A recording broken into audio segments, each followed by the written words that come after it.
enquête au parquet de Carcassonne en lien avec cet incendie, une première pour déterminer les causes de la mort de cette femme qui a été retrouvée décédée dans la commune de Saint-Laurent de la Garberis. Selon les premiers éléments à notre disposition, cette habitante sexagénaire n'avait pas voulu quitter son domicile malgré les flammes menaçantes. Le maire de la commune était intervenu sur notre antenne. Il expliquait qu'elle avait refusé de quitter les lieux parce qu'elle se pensait en sécurité.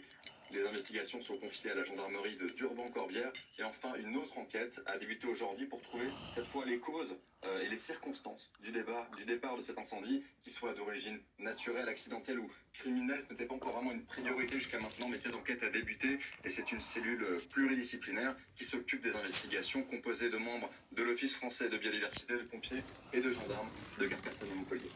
Beaucoup, Paul, pour ces précisions. On va continuer de débattre, de parler de ces incendies évidemment et d'aborder différents thèmes à propos de ces incendies, la question des moyens, la question des enquêtes également qui sont en cours, des conditions météo, mais d'abord priorité au terrain. On va aller retrouver Frédéric Falcon. Bonjour, vous êtes député Rassemblement National de l'Aude. Vous vous trouvez au niveau du poste de commandement, vous êtes entouré par les pompiers. Racontez-nous, que vous disent-ils les sapeurs-pompiers autour de vous? Quelles sont les dernières informations qu'ils vous ont communiquées?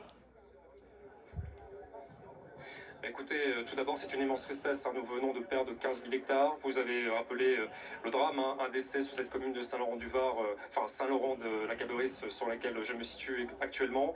Je voudrais d'abord remercier tous les pompiers qui sont mobilisés, pompiers professionnels, pompiers volontaires de l'Aude, bien sûr, mais également des autres zones de la France. Nous avons des renforts qui viennent de partout et vraiment du fond du cœur, merci. Vous êtes 2000 à intervenir aujourd'hui pour nous aider dans la Narbonnaise et dans l'Aude, dans les Corbières. Donc je crois que ça s'impose. Il faut absolument remercier tous ceux qui viennent nous aider et les messages de solidarité que nous avons reçus de toute la France. Frédéric Falcon, est-ce que vous êtes en lien avec peut-être des maires, des communes qui ont été sinistrées?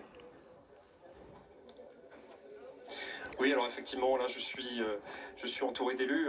Un certain nombre de maires relatent les destructions qui se sont produites sur leur commune. C'est un vrai désastre. On n'avait jamais connu un tel état de catastrophe en matière d'incendie. L'Aude est cet été un département martyr. On a déjà connu l'incendie massif de Narbonne. Je rappelle que 10% de la commune de Narbonne est partie en fumée il y a quelques jours, peu de temps avant le 14 juillet. Maintenant, c'est 14 000 hectares, c'est 6-7 fois plus en termes d'ampleur. Donc il va falloir vraiment qu'on se pose après cette catastrophe, qu'on puisse d'abord dans un premier temps éteindre l'incendie. J'espère que ça va pouvoir intervenir dans quelques heures avec le vent qui tend à baisser, et qu'on puisse à la rentrée tirer les conclusions de tout cela pour qu'on puisse réfléchir à une prévention. Il y a un vrai sujet, notamment en termes d'arrachage des vignes, qui participent à la propagation des incendies.